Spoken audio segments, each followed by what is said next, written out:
देखिए, इसका सबसे पहले हम जीवन परिचय देखते हैं। इनका वास्तविक नाम विष्णुगुप्त था। क्या नाम था? विष्णुगुप्त। और कुटिल वंश में जन्म लेने के कारण इन्हें कौटिल्य कहा जाता है। कुटिल वंश में इनका जन्म हुआ, इसलिए इनको कौटिल्य कहा जाता है। इनके पिता का नाम चाणक्य था, इसलिए इन्हें चाणक्य भी कहा जाता है। यानी विष्णुगुप्त जो है, इनके पिता का नाम चाणक्य था, इसलिए इन्हें चाणक्य भी कहा जाता है। और चाणक्य जो है वो मौर्य साम्राज्य के संस्थापक चंद्रगुप्त का समकालीन था। चंद्रगुप्त मौर्य जो था, चंद्रगुप्त मौर्य उसका समकालीन था। और इनके जन्म के संबंध में बहुत सारे मत मतांतर है, कई मत मतांतर है, जिनमें से मैं थोड़े से आपको बता देता हूं कि इनके जन्म के संबंध में बौद्ध ग्रंथों में क्या लिखा हुआ है। बौद्ध ग्रंथों में लिखा हुआ है कि इनका जन्म है वो तक्षशिला में हुआ था। और जैन ग्रंथों के अनुसार इनका जन्म है वो श्रावण बेलगोला मैसूर में हुआ था। और कुछ विद्वान इनका जन्म स्थान नेपाल के तराई प्रदेश में भी स्वीकार करते हैं। ये इनका एक परिचय। इसके परिचय के बारे में थोड़ा और आपको आगे बढ़ते हुए हम देखते हैं कि इनकी शिक्षा दीक्षा के बारे में। शिक्षा दीक्षा के बारे में देखिए, इनकी शिक्षा दीक्षा है वो नालंदा विश्वविद्यालय में हुई थी। कहां हुई थी? नालंदा विश्वविद्यालय में हुई थी। और ये कहा जा सकता है कि उस समय उत्तरी राज्य का एक केंद्र था और मगध राज्य का एक केंद्र था नालंदा, और वहां पर इनकी शिक्षा दीक्षा हुई थी। इसके बारे में एक बात और आती है कि मगध के राजा जो थे महापद्मनंद, उनके प्रधानमंत्री का नाम था शक्टार। क्या नाम था? शक्टार था। तो इनके बारे में एक कथा पढ़ने को आती है, और वो कथा क्या है? वो कथा यह है कि महापद्मनंद के जो प्रधानमंत्री थे शक्टार, वो इससे नाराज थे। राजा ने क्या किया, एक दिन कुछ ब्राह्मण निमंत्रित करने का आदेश दिया। राजा महापद्मनंद ने ब्राह्मणों को आमंत्रित करने का आदेश दिया, और यह काम उसने शक्टार को सौंप दिया। किसको? इनका जो प्रधानमंत्री था उसे सौंप दिया। अब क्या किया शक्टार, क्या हुआ कि एक दिन इस चाणक्य को उन्होंने देखा कि अपने पैरों में जो घास चुभती है, यानी कांटेदार कोई घास थी, उस घास को उन्होंने एक मुद्रा डाल करके, एक मट्ठा डाल करके, मतलब एक कुछ पानी डाल करके, मट्ठा डाल करके, और उस घास को उन्होंने समूल नष्ट करते हुए देखा था। यानी उनके चमत्कार को देखा था। किसने? शक्टार ने। शक्टार ने इनके चमत्कार को देखा, तो उन्होंने क्या किया, कौटिल्य को ही आमंत्रित कर लिया कि राजा ने आपको आमंत्रित किया है, और उसे ही सबसे ऊंचा स्थान दे दिया। किसको? यानी कौटिल्य को। कौटिल्य को प्रधानमंत्री ने सबसे ज्यादा ऊंचा स्थान दिया। अब ये ऊंचा स्थान जब दिया गया, तो महापद्मनंद ने जब निरीक्षण किया, देखा, तो ऐसा कहा जाता है कि कौटिल्य का जो रंग था वो काला था, और काले रंग के कारण राजा है वो उससे नाराज हो गए। उसी समय राजा है वो उसके रंग को देख करके महापद्मनंद ने उसे अपमानित किया, और कौटिल्य ने क्या किया, उसी समय अपनी शिखा खोल करके, अपनी चोटी जो है उसे खोल करके ये प्रण ले लिया कि जब तक मैं इस नंद वंश का विनाश नहीं कर दूंगा, तब तक नंद वंश का विनाश नहीं कर दूंगा, तब तक मैं मेरी शिखा नहीं बांधूंगा। और यह कहकर के वो वहां से चले गए। तो ये कहा जाता है कि फिर उन्होंने क्या किया कि ये शक्तियां एकत्रित की और अपने शिष्य को उन्होंने प्रेरित किया। और इनकी चारित्रिक विशेषताओं को यदि हम पढ़े, तो वो एक आदर्श अध्यापक था। जब सिकंदर ने भारत पर आक्रमण किया, तो यहाँ के देश के जो राजा थे, उन राजाओं ने स्थानीय राजाओं को हराने का प्रयत्न किया था। यानी सिकंदर को हराने का प्रयत्न नहीं किया, बल्कि देश के राजाओं को ही हराने का प्रयत्न किया था। और देश पर जब विदेशी यूनानी शासन जो आया, तो यूनानी शासन से कौटिल्य सर्वाधिक नापसंद थे। यानी कौटिल्य को सर्वाधिक आघात लगा था। उन्होंने अपने शिष्य चंद्रगुप्त को नंद वंश का नाश करके और मौर्य साम्राज्य की स्थापना में सहयोग किया। उन्होंने कहा कि मैं तुम्हारा सहयोग करूंगा और तुम नंद वंश का नाश कर डालो। और उन्होंने शक्ति एकत्रित करने में, यानी और भी बहुत सारे, जैसे मान लो उसे नीति और युद्ध नीतियां सिखाने में, कई कार्यों में उन्होंने सहयोग दिया। और उन्होंने अपने अनुभव और परिस्थितियों से उबरने के लिए एक प्रसिद्ध ग्रंथ लिखा था, जिसका नाम है अर्थशास्त्र। और अर्थशास्त्र लिखा, और मौर्य साम्राज्य का महामंत्री भी यही बना था। मौर्य साम्राज्य का महामंत्री भी यही बना था। और विशाख दत्त जो था, उन्होंने अपनी एक पुस्तक थी, विशाख दत्त ने अपनी पुस्तक थी मुद्रा राक्षस। और मुद्रा राक्षस में उन्होंने क्या लिखा है, मुद्रा राक्षस में एक जगह लिखा हुआ है कि कुटिया के एक ओर गोबर के उपलों को तोड़ने के लिए पत्थर पड़ा हुआ था, दूसरी ओर विद्यार्थियों द्वारा लाई गई लकड़ियों का गट्ठर पड़ा हुआ था, और सुखाने के लिए रखी गई लकड़ियों के बोझ से छत दबी जा रही थी, और इसकी दीवार भी जीर्ण दशा में थी। यानी मुद्रा राक्षस में उन्होंने लिखा है किसके बारे में, कौटिल्य के बारे में, कौटिल्य के आवास के बारे में, कि कौटिल्य कितना सिंपल जीवन जीते थे। यानी कुटिया थी, और कुटिया में यानी गोबर तोड़ने के लिए या गोबर से बने हुए जो उपले होते हैं, उपलों को तोड़ने के लिए वहां पर पत्थर रखा हुआ था, और वहां पर यानी जो लकड़ियां हैं वो डाली हुई थी, और लकड़ियां उनके घर की जो छत थी उस छत पर डाली हुई थी, जिससे वो लदी जा रही थी। तो इस प्रकार का उनका जीवन था। उन्होंने जो पुस्तक लिखी थी उसका नाम था अर्थशास्त्र। और अर्थशास्त्र का क्या महत्व है, ऐसा प्रश्न कई बार पूछा जाता है कि अर्थशास्त्र का क्या महत्व है। तो पहली बात है, अर्थशास्त्र एक यथार्थवादी ग्रंथ है। यथार्थवादी का मतलब है कि यथार्थ यानी वास्तविक या स्वानुभूत कह सकते हैं, स्वानुभूत घटनाओं का उन्होंने वर्णन किया है। अर्थशास्त्र यथार्थवादी विचारधारा, व्यवहारिक राजनीति और वास्तविक जीवन में घटित घटनाओं का मार्गदर्शक ग्रंथ है। अर्थशास्त्र का यह महत्व है कि पहली बात तो यथार्थवादी ग्रंथ है, यानी इसमें व्यवहारिक राजनीति और वास्तविक जीवन में जो घटनाएं घटित होती है उनका वर्णन इसमें किया जाता है। दूसरी बात है, इसका महत्व यह है कि स्वतंत्र राजनीति का समर्थन करता है। स्वतंत्र राजनीति प्राचीन भारत में स्थित धर्म समन्वित राजनीति के स्थान पर धर्म पृथक स्वतंत्र मानव समन्वित राजनीति की विवेचना की। यानी जहां कहीं भी था तो धर्म को महत्व दिया गया था, लेकिन अर्थशास्त्र में धर्म को महत्व नहीं देकर के धर्म से पृथक एक स्वतंत्र यानी मानव समन्वित यानी मानव कल्याण पर आधारित राजनीति की विवेचना इन्होंने की है। दूसरी बात है राजनीति। तीसरी बात, इसका विशेष महत्व है कि ये राजनीतिक विषयों का सार संग्रह है। क्या है? राजनीतिक विषयों का सार संग्रह है। राजनीति के जितने भी विषय हैं उन विषयों का इसमें सारांश दिया गया है। जितने भी, जैसे दंड की व्यवस्था है, राजा के निर्वाचन से संबंधित है, राजा के वंश से संबंधित है, राजा के चरित्र से संबंधित है, यानी राजा के गुप्तचरों की व्यवस्था से संबंधित है। तो हर तरह का इसमें सार संग्रह है। चौथी इसकी विशेषता है कि आदर्श शासन व्यवस्था का वर्णन है इसमें। इस ग्रंथ में केवल राजनीति नहीं बल्कि देश में आदर्श शासन व्यवस्था स्थापना के सभी व्यवहारिक सिद्धांतों की स्थापना की गई है। इस ग्रंथ में केवल राजनीति नहीं लेकिन देश में एक आदर्श शासन की स्थापना के जो व्यवहारिक सिद्धांत हैं, राजनीति के जो व्यवहारिक सिद्धांत हैं, उनकी स्थापना की गई है। बहुत ही इंपॉर्टेंट है। कौटिल्य का अर्थशास्त्र क्या है? ये तो चार तो इनकी विशेषताएं थी। कौटिल्य का अर्थशास्त्र क्या है? देखिए, कौटिल्य का अर्थशास्त्र के बारे में एक तो जैसे विद्वान है या आपके पाश्चात्य विद्वान कीथ, जाली, विंटरनिट्स, इनके अनुसार ये ईसा की 3री शताब्दी में लिखा गया था। कब में? यानी हम ये कह सकते हैं कि 200 ईस्वी के आसपास इनको लिखा गया था, ये कहा जाता है। किसने कहा? कीथ, जाली, विंटरनिट्स, ये इन्होंने। लेकिन अपने भारत के जो अर्थशास्त्री हैं या भारत के जो राजनीति शास्त्री हैं, जैसे श्याम शास्त्री है, डॉक्टर काशी प्रसाद जायसवाल है, फ्लीट है, ये पाश्चात्य हैं, स्मिथ है, गणपति शास्त्री है, डी.आर. भंडारकर है, इन्होंने लिखा है कि ये मौर्य कालीन 3री शताब्दी ईस्वी पूर्व का है। 3री शताब्दी ईस्वी पूर्व, यानी ये तो 200 का बता रहे हैं। यानी इनके अनुसार तो यह जो ग्रंथ है वो लगभग 1800 वर्ष पुराना है।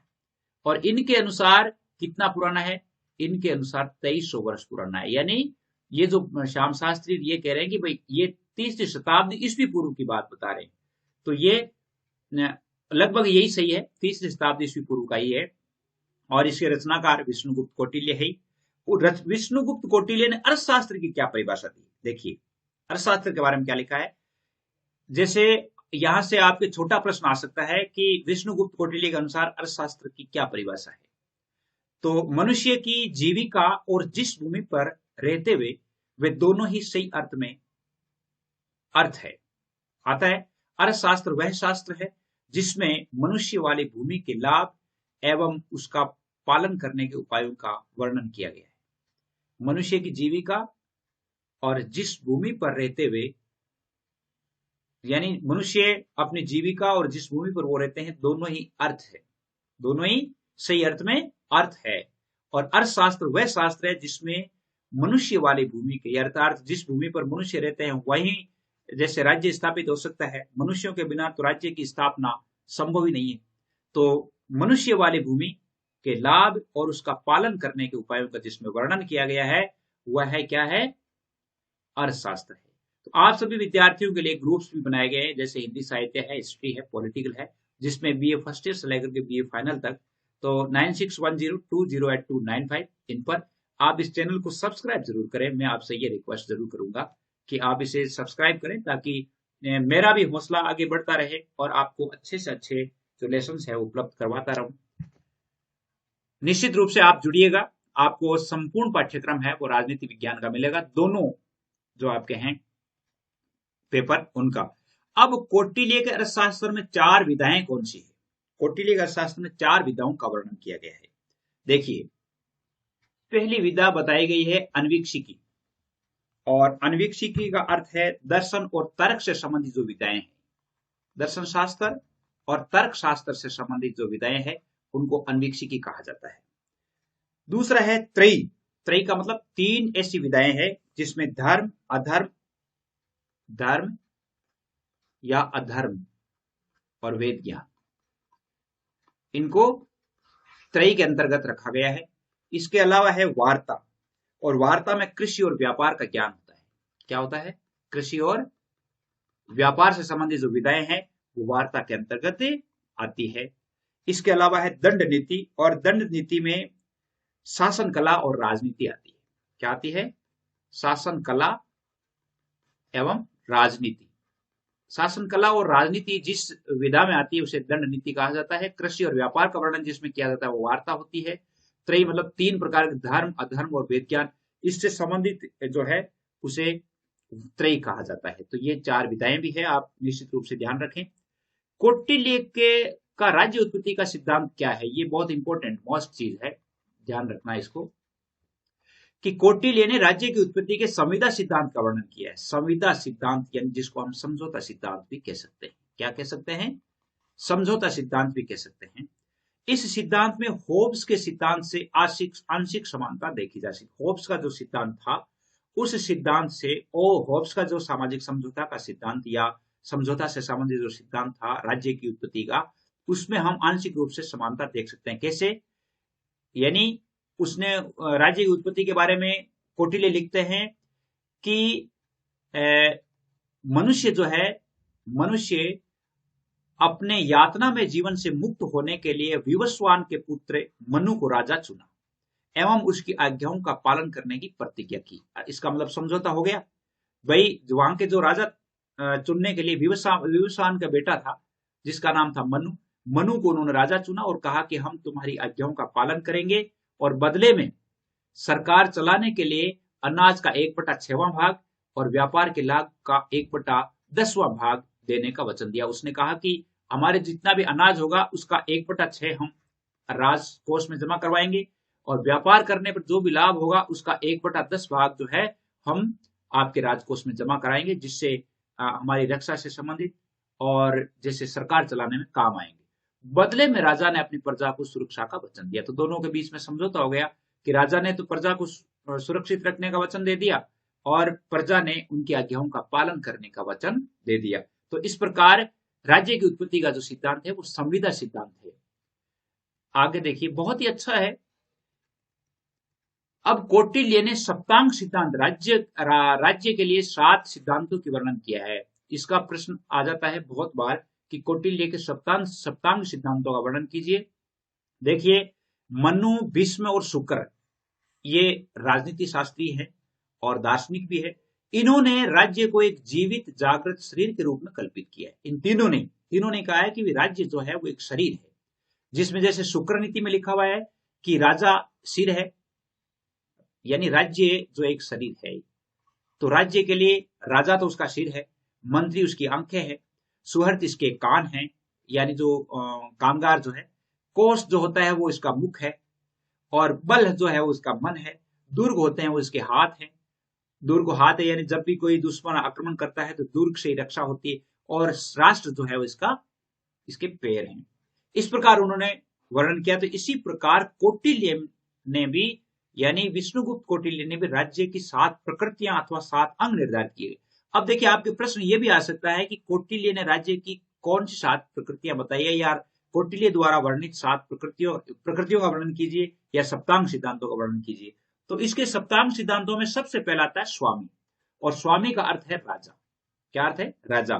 कौटिल्य के अनुसार राजा गुणवान होना चाहिए, उसमें विनय, विवेक, शील, शास्त्र ज्ञान, निडरता, कल्याण भाव, षड्यंत्र ज्ञान होना चाहिए। राजा संयमी और चरित्रवान होना चाहिए। उसमें विनय, इनमें कोमा लगा देना आप, विनय, विवेकशील, विवेकशील मतलब चरित्र, शास्त्र ज्ञान, निडरता होनी चाहिए, कल्याण के भाव होने चाहिए, षड्यंत्र का ज्ञान हो, यानी राजनीति का भी उसे ज्ञान होना चाहिए। एक राजा को कैसे हराया जाता है, किस प्रकार उसे फंसाया जाता है, ये भी ज्ञान राजनीति में होना चाहिए। राजा संयमी होना चाहिए और चरित्रवान होना चाहिए। दूसरे सिद्धांतों में इनके आते हैं अमात्य। अमात्य का मतलब होता है सचिव। अमात्य का मतलब क्या होता है? सचिव। यानी कौटिल्य ने इन्हें सचिव कहा है। चाणक्य के अनुसार निष्ठावान एवं कर्तव्यनिष्ठ व्यक्तियों को अमात्य का पद दिया जाना चाहिए, ये बात लिखी हुई है। अपने सहपाठियों को, संबंधियों को और सिफारिशी लोगों को कभी भी अमात्य पद नहीं दिया जाना चाहिए। क्या कहते हैं कि आपके, यानी जिसके साथ में पड़ा हुआ है तो इसका भेद जानता है, उसके बल को जानता है, इसलिए उसे नहीं। अपने संबंधी जो होते हैं वो भी उसकी गुप्त बातों को जानते हैं, रहस्यों को बात जानते हैं, इसलिए उन्हें भी नहीं। और सिफारिशी लोगों को, अर्थात जो सिफारिश करने वाले लोग होते हैं, जो जैसे मान लो रिश्वतखोर लोग होते हैं, तो उनको भी कभी भी अमात्य अर्थात सचिव का पद नहीं देना चाहिए कौटिल्य के अनुसार। चाणक्य ने जनपद, जनपद का मतलब होता है वैसे राज्य ही है, कौटिल्य ने जनपद का अर्थ राज्य से लिया है। और ये विचार प्लेटो और अरस्तु के समान है। जनपद जो है प्लेटो और अरस्तु के समान है। और वो क्या कहते हैं, जैसे जनपद में एक तो जनता, कौटिल्य के अनुसार निष्ठावान स्वामी भक्त स्वाभिमान जनता होनी चाहिए। कौटिल्य के अनुसार जनता जो है वो स्वामी भक्त होनी चाहिए और स्वाभिमानी जनता होनी चाहिए। भूमि कैसी होनी चाहिए? राज्य की भूमि ऐसी हो जिसमें रक्षा की जा सके, उसमें नदी, तालाब, वन, खनिज, जलीय स्थलीय मार्ग, उपजाऊ मिट्टी, पशु पक्षी, दुर्ग, पर्वत इत्यादि से समृद्ध होनी चाहिए, और पड़ोसी राज्य शक्तिशाली नहीं होना चाहिए। वो राज्य है वो ज्यादा फलता फूलता है कौटिल्य के अनुसार। और चौथा अंग जो इन्होंने बताया है वो है दुर्ग। दुर्ग मतलब किला, फोर्ट। दुर्ग कैसा होना चाहिए? कौटिल्य के अनुसार दुर्ग रक्षात्मक दृष्टि से संपन्न होना चाहिए, मजबूत होना चाहिए, सेना के लिए अच्छी मोर्चाबंदी वाला होना चाहिए। मोर्चाबंदी का मतलब है कि जैसे इस प्रकार का दुर्ग हो जिसमें इस प्रकार की जगह, उसमें इस प्रकार के मोर्चे बने हुए हो, ताकि शत्रु जब भी उन पर आक्रमण करे तो उन मोर्चों से शत्रुओं को अंदर प्रवेश ही नहीं करने दे। इस प्रकार की जगह उसमें बनी हुई होनी चाहिए। आपने पुराने जो किले, दुर्ग देखे होंगे जिसमें क्या है कि जैसे बंदूकें निकालने के लिए नालियां भी बनाई गई है, जगह जगह उनके लिए मोर्चा कक्ष बनाए गए हैं, तो वो भी उसमें होना चाहिए। दुर्ग में पानी होना चाहिए, भोज्य सामग्री होनी चाहिए, बारूद का उचित प्रबंध होना चाहिए। ये चौथा अंग है दुर्ग। अब इन्होंने दुर्ग है वो 4 प्रकार के बताए हैं।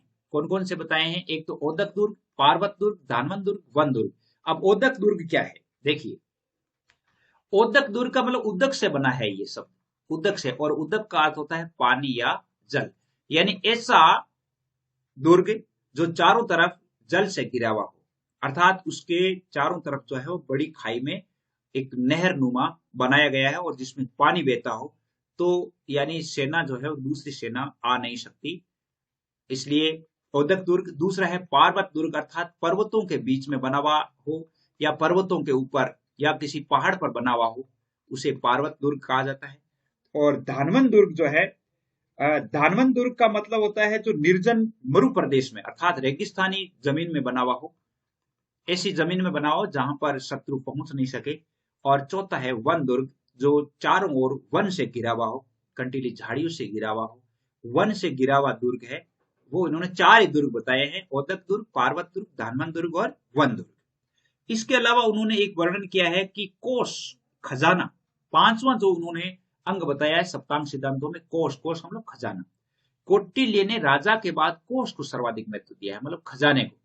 कौटिल्य के अनुसार राजा प्रजा से 1/6 भाग ले और कोष में स्वर्ण मुद्राएं होनी चाहिए, अन्य मूल्यवान धातुओं को भी रखा जाना चाहिए, लेकिन कोष धर्म और नीति पूर्वक एकत्रित किया हुआ होना चाहिए। कोष में ऐसा नहीं कि जैसे लूटपाट करके अनैतिक कार्य करके और कोष को बढ़ाया जाए, ऐसा कौटिल्य कभी भी नहीं कहता है। कौटिल्य कहता है कि खजाने में नीति पूर्वक और धर्म सम्मत जो धन है वो एकत्रित किया हुआ होना चाहिए। छठा अंग उन्होंने माना है दंड, यानी सेना। दंड का अर्थ मतलब है सेना। राजा के पास पर्याप्त सैन्य बल होना चाहिए, सैनिक युद्ध विद्या में पारंगत होने चाहिए, इसके अलावा स्वाभिमानी और राष्ट्र प्रेमी होने चाहिए। यानी जब सैनिक जो है वो अपने स्वाभिमानी होंगे, स्वामी भक्त होंगे, देश प्रेमी होंगे, तो ही अपने देश की रक्षा कर पाएंगे। तो कौटिल्य लिखता है कि स्वाभिमानी और राष्ट्र प्रेमी होने चाहिए। और एक उन्होंने लिखा है कि सेना में क्षत्रिय वर्ग को प्रधानता देनी चाहिए, आवश्यकता पड़ने पर वैश्य और शूद्रों को भी सेना में शामिल किया जा सकता है। एक उन्होंने कहा है कि ब्राह्मणों को सेना में भर्ती नहीं करने का परामर्श दिया है। उनके अनुसार कि ब्राह्मणों को सेना में भर्ती नहीं किया जाना चाहिए, क्योंकि ब्राह्मण जो है उसमें शिक्षक हुआ करते थे और शिक्षक का काम होता था क्षत्रियों को शिक्षा देना। यानी वो क्या है कि शिक्षा देकर के प्रेरित करके आगे बढ़ाते थे। इसलिए उन्होंने कहा कि इनको सेना में शामिल नहीं किया जाए, क्योंकि अगर मान लो ये समाप्त हो जाएंगे तो शिक्षा कौन देगा, यानी सैनिक शिक्षा कौन देगा, अन्य जो नैतिक शिक्षा है वो कौन सिखाएगा, धर्म की शिक्षा कौन देगा। तो उन्होंने ब्राह्मणों को सेना से मुक्त रखा है। इसके अलावा देखिए, इसके अलावा सातवां है मित्र।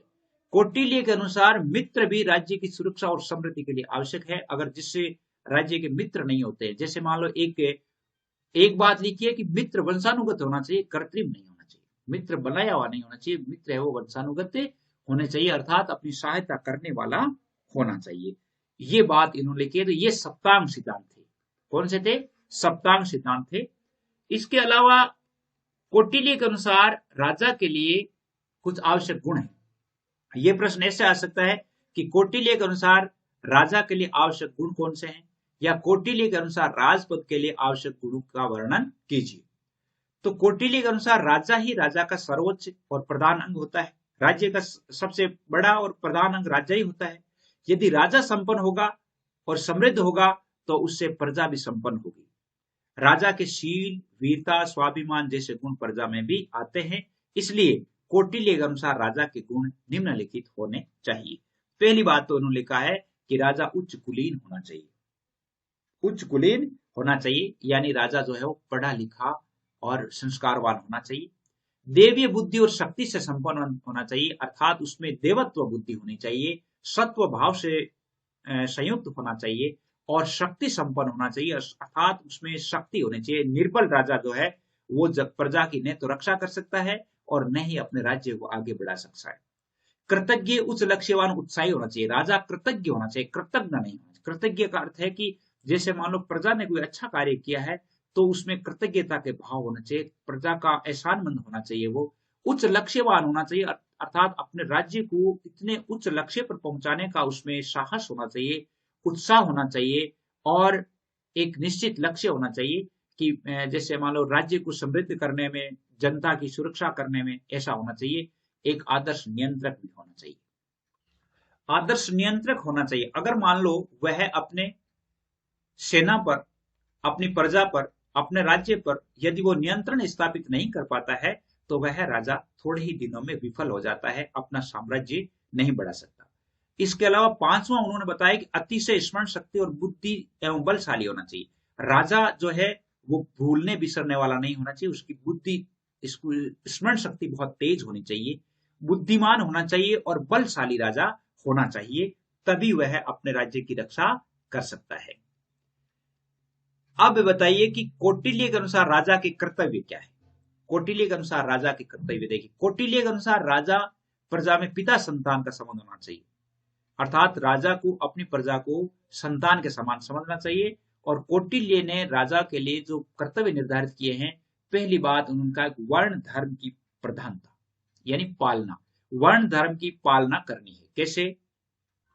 जो वर्णाश्रम बनाए गए हैं, अर्थात जो वर्णाश्रम बनाए गए हैं उनकी पालना करने वाला होना चाहिए और धार्मिक रूप से उनकी पालना करने वाला होना चाहिए। जैसे जिस राजा की प्रजा आर्य मर्यादा के आधार पर व्यवस्थित रहती है, जैसे मान लो आश्रम जो बनाए गए हैं, 4 आश्रम बनाए गए हैं, उन चारों आश्रमों का पालन करने वाला होना चाहिए। जैसे ब्रह्मचर्य का यानी गृहस्थ का, उसके बाद जैसे वानप्रस्थ का, उसके बाद संन्यास का, तो इन चारों आश्रमों का की पालना करने वाला होना चाहिए।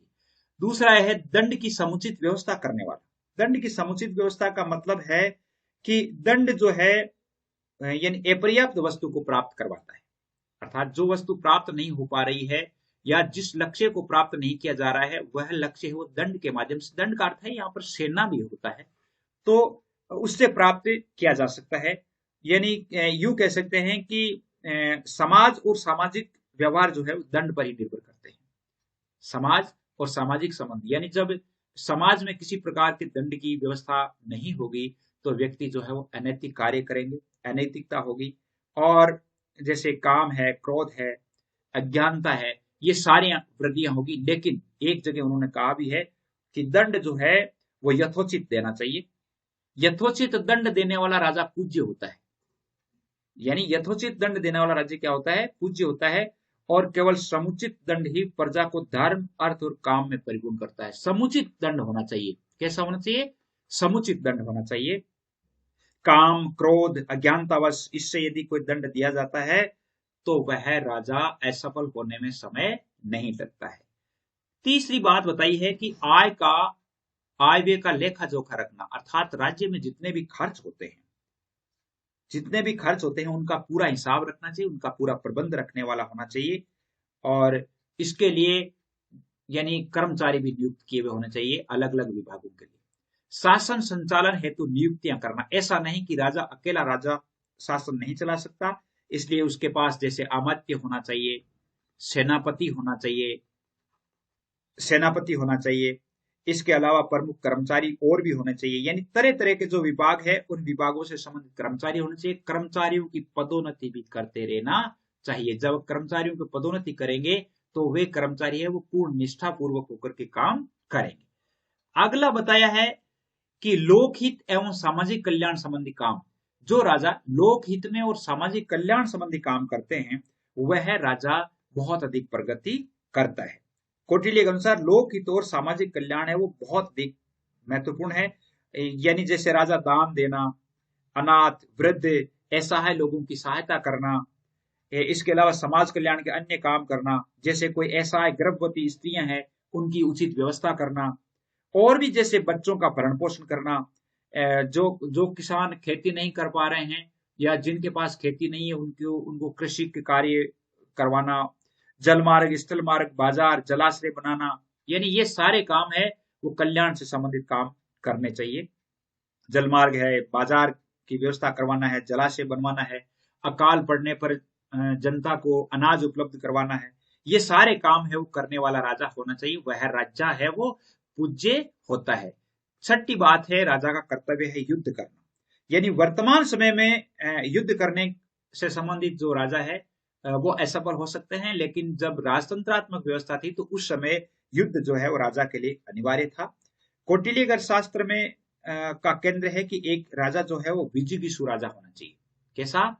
विजिगीषु, यानी विजिगीषु मतलब होता है कि जो विजय की कामना रखने वाला राजा होना चाहिए, जिसमें निरंतर नई भूमि प्राप्त करने का उत्साह होना चाहिए और अपने क्षेत्र को वृद्धि करने वाला होना चाहिए। तो युद्ध करने की कला भी उसके अंदर होनी चाहिए। ये तो था उसका राजा के कर्तव्य। अब है कि कौटिल्य द्वारा राजा की सत्ता पर नियंत्रण कैसे है, क्या क्या नियंत्रण है। कौटिल्य के सप्तांगों में राजा शीर्षस्थ अंग है, फिर भी उन्होंने राजा की सत्ता पर कुछ प्रतिबंध लगाए हैं। क्या प्रतिबंध है देखिए। पहला प्रतिबंध है कौटिल्य द्वारा राजा की सत्ता पर नियंत्रण। ये आ सकता है कि कौटिल्य ने राजा की सत्ता पर क्या नियंत्रण लगाए। तो पहली बात है अनुबंधवाद का नियंत्रण। अनुबंधवाद का मतलब होता है समझौता। यानी पहली बात तो यह है कि राजा जो है वो समझौते से बना है। प्रजा और राजा में जो अनुबंध हुआ था उसमें प्रजा ने राजा की आज्ञा पालन करने की प्रतिज्ञा की, दूसरी ओर राजा ने अपनी प्रजा के जन धन की रक्षा का वचन दिया। कौटिल्य ने राजा को एक वेतन भोगी प्रधान सैनिक की तरह बताया है। कौटिल्य कहता है कि राजा भी एक वो सैनिक है जो सबसे प्रधान है और वो भी एक वेतन भोगी प्रधान है। उस हिसाब से जो राजा काम करना चाहिए राजा को। अगली बात बताई है धार्मिक नियम, नीति व रीति रिवाज। इनका भी उन पर नियंत्रण होता है। कौटिल्य ने किसी भी परिस्थिति में राजा को अपने धर्म और नीति को नहीं छोड़ना चाहिए। कौटिल्य ने यह कहा है कि राजा को किसी भी परिस्थिति में, यानी राजा को किसी भी परिस्थिति में अपनी नीति और धर्म को नहीं छोड़ना चाहिए। राज्य एवं प्रजाजनों में व्यापारिक रीति रिवाजों का सम्मान करना चाहिए। जब धर्म और राज के आदेश टकराते हो तो धर्म की पालना करनी चाहिए। देखिए कितनी बड़ी बात लिखी है, जब धर्म और राज के आदेश टकराते हैं तो धर्म की पालना करनी चाहिए, उसे धर्म के आधार पर निर्णय देना चाहिए। इसके अलावा मंत्रिपरिषद, क्योंकि कौटिल्य ने मंत्रिपरिषद की स्थापना की है और मंत्रिपरिषद जो है वो भी राजा की सत्ता पर नियंत्रण रखती है। कैसे? कौटिल्य ने मंत्रिपरिषद को राज्य के दो पहियों में से एक पहिया माना है। मंत्रिपरिषद और राजा, एक तो राजा होता ही है और दूसरा पहिया होता है वो मंत्रिपरिषद होती है। मंत्रिपरिषद जहां पर जो अच्छी होती है, अर्थात यूं कह सकते हैं शक्तिशाली होती है, तो वह राजा भी अच्छी तरह से काम करता है। कौटिल्य के अनुसार राजा को स्वयं की इच्छा न होने पर भी अपने योग्य और विश्वस्त मंत्रियों के विवेक सम्मत परामर्श को स्वीकार करना चाहिए। राजा खुद की इच्छा नहीं होती है, फिर भी मान लो विवेक सम्मत अर्थात जो विश्वस्त और योग्य मंत्री जो परामर्श देते हैं, उन परामर्श को उन्हें स्वीकार करना चाहिए। मंत्री परिषद एवं परामर्श संस्थाएं राजा को नियंत्रित करते हैं। इसके अलावा तीसरा नियंत्रण है जनता और जनमत का नियंत्रण भी होता है। कौटिल्य के अनुसार जनहित की अवहेलना करने पर राजा को गंभीर परिणाम भुगतने पड़ते हैं। अगर मान लो जनता के जनहित की अवहेलना करता है कोई राजा तो उसे गंभीर परिणाम भुगतने पड़ते हैं। अतः राजा को प्रजा हित में काम करने चाहिए। कौटिल्य के अनुसार राजा जनहित की अवहेलना कर मनमाने निरंकुश राजा को प्रजा को त्याग देना। कौटिल्य ये कहता है कि जो राजा जनहित की अवहेलना करता है और निरंकुश शासन की स्थापना करता है, अर्थात किसी प्रकार का कोई अंकुश नहीं होता है, तो जनता को उस राजा को त्याग देना चाहिए, अर्थात उस राजा को छोड़ देना चाहिए। अगला है राजा का व्यक्तित्व, शिक्षा एवं प्रशिक्षण। ये भी एक नियंत्रण है। कौटिल्य के अनुसार राजा नैतिक और मानसिक उदारता के गुणों से परिपूर्ण होना चाहिए। राजा को आदर्श गुरु से धार्मिक, नैतिक एवं सैनिक शिक्षा ग्रहण करते हुए प्रशिक्षण प्राप्त करना चाहिए। आपने देखा होगा कि पुराने जितने भी गुरु लोग हैं, वो सारे के सारे जितने भी राजा लोग हैं, उन राजाओं के अपने अपने गुरु होते हैं। जैसे यदि हम पुराने राजा में श्री राम का नाम लें तो श्री राम के भी गुरु थे गुरु वशिष्ठ, उन्होंने गुरु वशिष्ठ की सेवा की थी। यानी यूं कह सकते हैं कि जितने भी, जैसे अपने यहाँ पर महाभारत काल के राजाओं के नाम ले सकते हैं या जैसे गुप्त काल के राजाओं के नाम ले सकते हैं, तो उन सभी के गुरु होते हैं और गुरुओं की आज्ञाओं का उन्होंने पालन अवश्य ही किया है। तो ये तो था पहला भाग, यानी पहला भाग जिसमें राजा की सत्ता पर नियंत्रण तक था। अब हम कौटिल्य की विवेचना करेंगे। कौटिल्य की यानी जो अन्य जो यूं कह सकते हैं कि विचारक हैं, जैसे पाश्चात्य विचारक हैं,